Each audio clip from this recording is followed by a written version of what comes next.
자, 월요일 기상특강 시작하겠습니다. 안녕하세요. 자, 오늘 첫 번째 문제 바로 보도록 할까요? 수험생분들의 지금 머릿속에 감이 살아 있을 때. 자, 출제 의도는 계속해서 문제풀이 객관식 스킬. 여기서 가져가시는 거는 저의 객관식 스킬 방법입니다. 출제 경향은 사법시험에 플러스 변시를 넣어드릴게요. 자, 그리고 나서 제 당부 말씀은 복습 그 자체를 수업 시간에 확실하게 하시는 게 좋고, 그 전날 1시간에서 한 2시간 정도 예습하시면 될 것 같아요.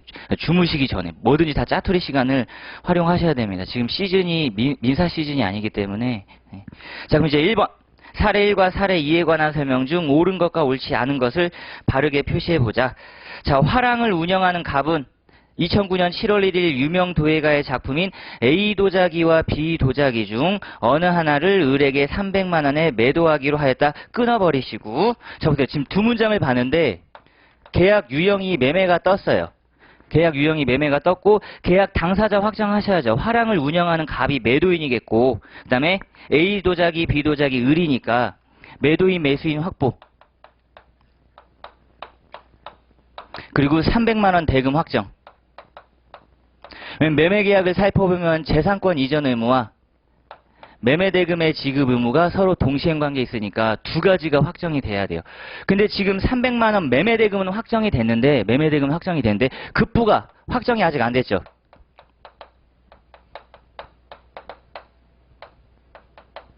정확하게는 인도 의무라는 건 확정이 됐는데, 보세요. 인도 의무라는 건 확정이 되는데 그게 어떤 건지 구체적으로 아직 특정이 안 됐어요. 아직 특정이 안 된 상태죠. 그래도 일단 매매 계약은 체결이 되는 겁니다. 이유인 즉슨 선택권이라는 권리가 나오죠. 선택권. 그 이제 후단을 봐야 돼요. 그래서 계약 당일에 계약금 10% 30만 원 지급되었다. 계약금, 증거금입니다. 증거금. 계약이 체결되었다는 증거금. 그리고 해약권 유보 조항이죠. 해약권 유보 조항. 개념 지금 두 줄에서 되게 많은 쟁점들이 나왔어요. 30만 원이 지급됐으니까 두 가지. 증거가 체결되었다는 증거금 또는 증약금이고요. 증약금. 그리고 혹시라도 if 매매 계약서가 나오는 거죠. 매매 계약서. 요것만으로는 매매 계약이 체결되었음을 증명되기가 부족하니까 매매 계약서를 작성하셔서 문서 증거력을 확보하시는 거예요. 요거는 민소법입니다. 문서의 증거력은. 자, 그리고 나서 이제 선택권자 나오셔야죠. 선택권은 을이 2009년 7월 20일까지 선택권 행사 기간도 정해졌다. 선택권 행사 기간도 정해졌다. 그래서 갑은 을이 선택한 도자기를 2009년 7월 25일 인도함과 동시에 잔금을 지급받기로 약정했다. 선택권 행사 시기는 7월 20일. 그리고 동시행 항변권이 걸리는 기간은 7월 25일입니다. 7월 25일. 자, 기억 지문 이제 차근차근 볼게요. 2009년 7월 10일 선택권 행사 전 화랑을 다시 방문한 을이 과실로 A 도자기를 파손한 경우 선택권자의 과실로 급부 중 A 도자기가 파손됐다. 그럼 급부의 목적물은 B 도자기 잔존 채무 확정입니다. 조문에서 그렇게 얘기하고 있어요. 그럼 A 도자기에 대해서는 어떻게 하느냐? 불법행위 손해배상 책임을 부담하는 겁니다. 자, 그리고 니은 지문을 체크를 잘 해두시고요. 니은 지문. 자, 2009년 7월 7일 갑이 병에게 B 도자기를 매도했다. 끊으시고, 그 다음에 7월 24일 인도까지 하였다. 자, 그리고 나서 2009년 7월 20일 B 도자기를 선택하였더라면 또, 그럼 보세요. 지금 B 도자기를 선택하게 되면 언제로 소급하냐면 계약 체결 시로 소급하게 되거든요. 그럼 7월 1일 날 계약을 체결하게 됐죠. 7월 1일. 자, 보시면 이제 선택권.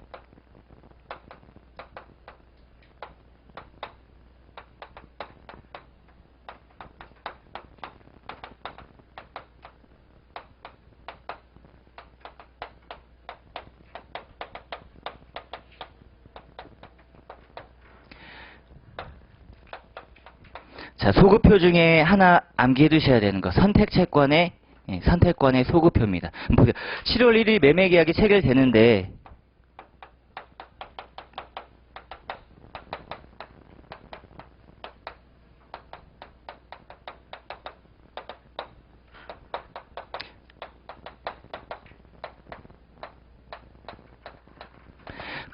근데 그 사이에 7월 10일 날 병한테 계약을 체결해버리고 인도를 해버린 거죠.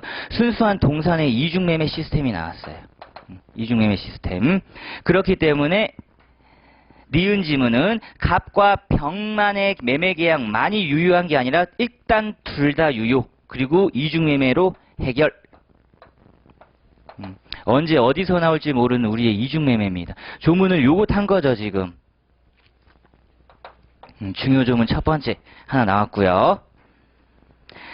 자, 그리고 나서 이제 디귿 지문도 체크를 하셔야 되겠네요. 디귿 지문.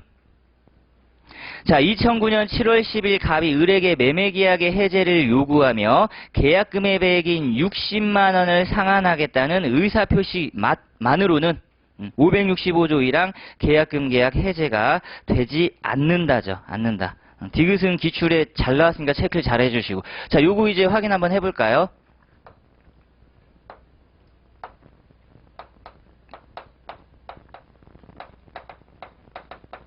자, 565조 1항에 따른 계약금 계약 해제입니다. 그래서 교부자는 포기를 하시고, 그 다음에 우리의 수령자께서는 반드시 배액을 상환하셔야 되는 요물계약, 올해 변시 사례형 바로 나왔죠. 변시 사례형. 배액 상환하셔야 되는 요물계약인데 여기서 말하는 배액은 가장 중요한 단어죠. 약정계약금의 배액이다. 실제 지급된 계약금이 아니다.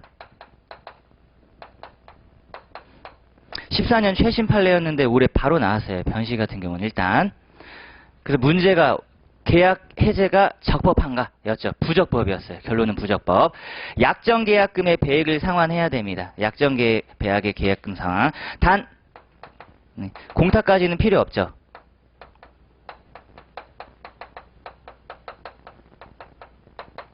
공탁까지는 필요 없고 배액 상환 제공 하시면 된다. 의사표시만으로는 안 되고 의사표시는 하지 말아야 되지만 공탁까지는 크게 필요 없다. 공탁까지는.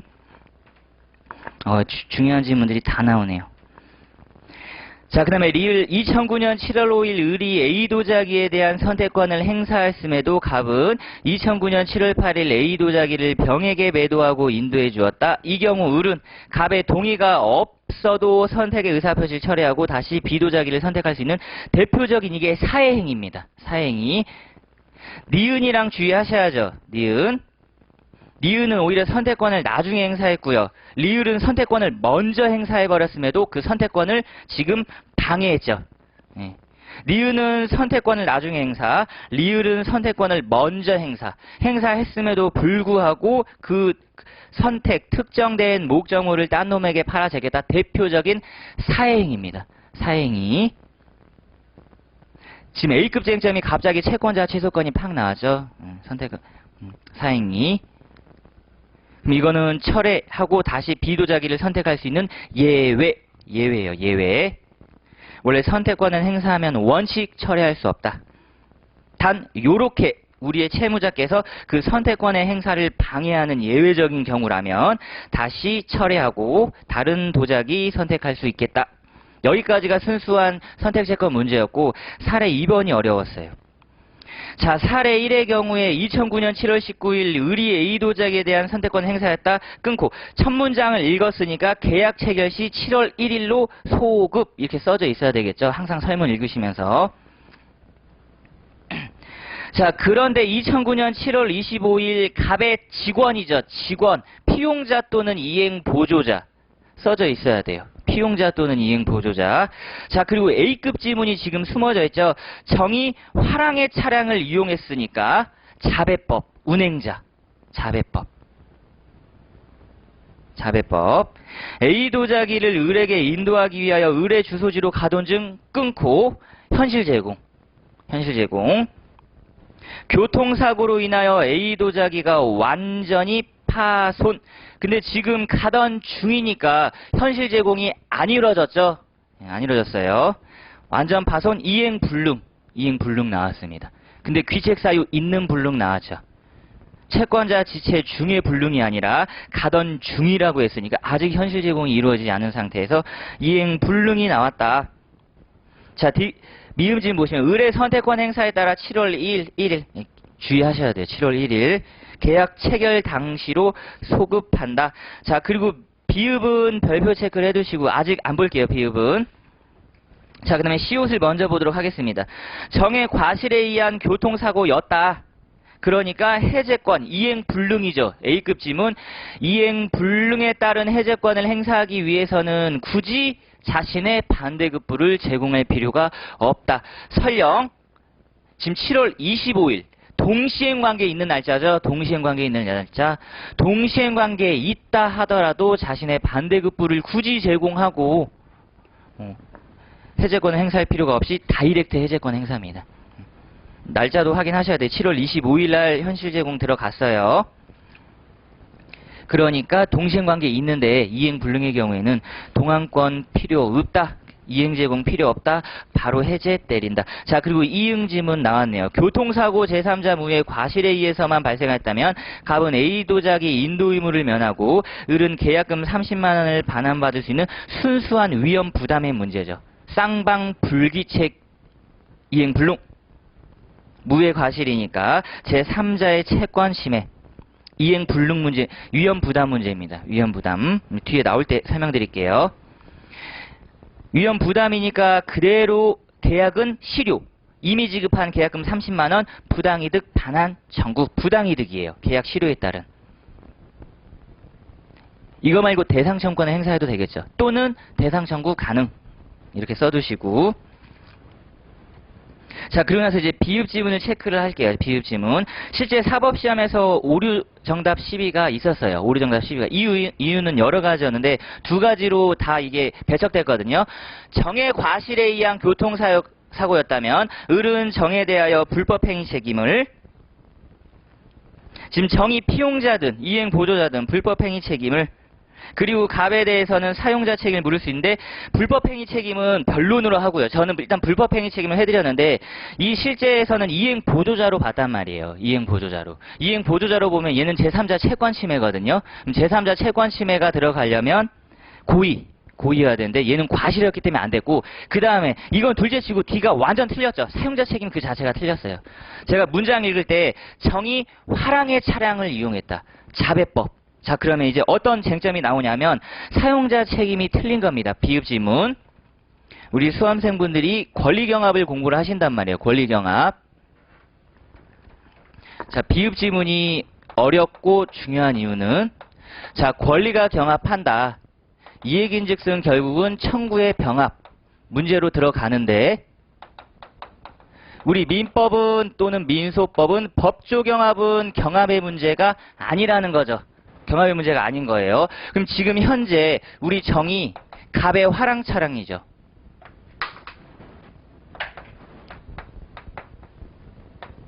화량 차량이기 때문에 얘를 if 이행 보조자로 본다면 얘는 채무자의 채무불이행 책임인 391조가 나와요.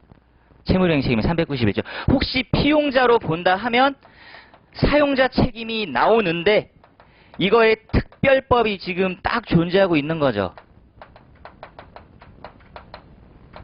자배법상 운행자 책임. 운행자는 지금 현재 화랑이네요. 화랑. 따라서 특별법인 자배법이 우선 적용이에요. 우선 적용. 그래서 사용자 책임은 그럼에도 불구하고 날아간다. 두 가지 이유로 다 틀렸다. 이 지문은. 그래서 라고 배척당했습니다. 부진적 연대 채무는 맞는 지문이에요. 어렵죠? 부진적 연대 채무 자체는 맞는 지문인데 두 가지가 다 틀렸다는 거예요.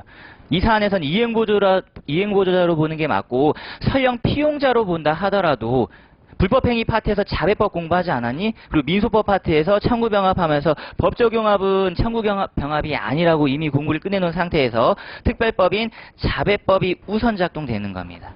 그렇기 때문에 사용자 책임도 틀렸다는 거예요. 이런 거 다 찾아내셔야 돼요. 이런 걸 사례형으로 쓸 때는 사용자 책임의 성부, 그 다음에 자배법의 성부, 이 둘 간의 관계, 목차가 이렇게 나와야 되겠죠. 1번 그 다음에 2번, 그 다음에 이들 간의 관계, 요렇게 세 가지가 나오셔야 돼요. 목차 구성은. 그리고 요렇게도 볼 수 있다. 이렇게도. 그럼 여기서 피용자 개념과 이행 보조자 개념을 다 쓰시면 되겠죠. 이행 보조자 개념. 자, 이행 보조자로 보는 순간 얘 뒤에서 공부를 하실 거지만 미리 개념 확보를 해놓겠습니다. 차이점이죠, 차이점.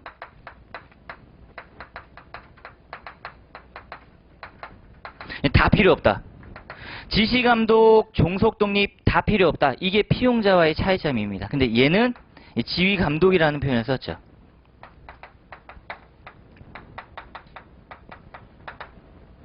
지휘감독. 근데 사안에서는 이런 표현이 안 나왔다는 거예요. 지휘감독. 그러니까 오히려 교수님들 입장에서는 이건 단순한 채무의 이행을 보조하는 자에 불과하다. 오히려 이게 더 맞죠. 우리 수험생분들도 설문을 읽어보면서 정확하게 지휘감독이란 표현을 지시를 받아 이런 표현이 안 나왔거든요. 지시를 받아. 그러니까 일단 이행보조자로 먼저 가는 게 맞아요. 이행보조자로. 그리고 나서 설령 지휘감독이 있다 하더라도 여기서 막혔다 라고 생각해 주시는 게 문제를 풀어가는 과정상 맞죠. 과정상. 설문을 충실하게 읽으셔야 되고 충실하게 일단 이런 표현이 없으니까 나는 이걸로 보겠다. 그럼 맞습니다. 그럼 애초에 첫 번째 문장에서 끊어버리는 거죠. 그래서 비읍은 계속 연습을 하셔야 돼요. 차량이란 말 나왔을 때 섣불리 넘어가지 마시고 차량. 자배법이 항상 작동될 수 있는 거. 운행자 누군지 찾아내셔야 되죠. 운행자. 운행이익과 운행지배를 하고 있는 자. 어려운 문제였습니다. 사법시험. 자, 그리고 넘어가시면 자, 이제 2번 이행지체네요. 채무불이행. 자, 채무불이행은 원칙 자기 책임, 과실 책임, 그리고 그 유형은 이행이 가능한 이행지체, 이행이 불가능한 이행불능, 그리고 판례가 인정하는 불완전 이행과 이행 거절 두 가지로 정확하게 나누셔야 돼요. 명문의 규정에 있는 이행지체와 이행불능, 명문의 규정 없지만 390조를 유추 확대 적용한 불완전 이행과 이행 거절이 있습니다. 자, 첫 번째 1번. 자, 이행지체에 빠져 원본과 지연이자를 지급할 의무 있는 금전채무자 끊고요. 금전채무의 특칙이 있죠. 금전채무의 특칙. 손해발생 의제입니다. 의제. 그 다음에 과실 없음 항변할 수가 없죠. 두 가지 핵심 특칙. 그리고 손해발생이 의제된다 하더라도 주장은 하시라. 단 증명만 하지 말자. 그리고 합한 전액의 부족한 이행 제공을 하면서 끊고 지금 부족 변제가 들어갔으니까 채권자 입장에서는 수령을 안 해도 돼요. 근데 수령을 하면서 원본에 대한 변제로 지정했다고 하지만 이거는 효력이 없습니다. 지정 충당의 경우에는 비용, 이자, 원본 순서대로 가죠. 지금 지정 충당 들어갔기 때문에 비용, 이자, 원본 순서대로 가시는 거예요. 따라서 그 지정은 변제 충당 법리에 따라 채권자에 대한 효력이 없다. 원칙 없다. 그러면 채권자는 그 수령을 거절할 수 있답니다. 단 채권자가 즉시 이의제기를 하지 않았다면 묵시적 합의로 돌아가는 거죠. 충당의 순서 합의, 지정, 법정. 자, 그 다음에 2번 별표하시고요. 2번. 자, 매수인과 매도인과 물품 대금 지급 방법에 관한 약소거음을 지급했다. 두 번째로 약소거음이 교부된 경우 발행인의 지급 정지 사유로 그 지급기일 이전에 지급이 거절되었다 하더라도 이행지체 기산점은 그 유가증권, 문서죠, 문서. 표시된 문헌대로 가니까 그 지급기일이지 거절된 때 아니다. 약소거음 지급기일이에요. 유가증권이기 때문에 권리를 표상하고 있죠. 권리를 표상. 표시된 대로입니다. 표시된 대로. 막강 표시주의예요. 자, 그 다음에 이제 3번 별표하시고 3번. 가장 많이 나오는 거죠. 사례형에서 힘든 거. 청구지시 작성하실 때. 일단 얘는 기계적으로 암기를 해두시고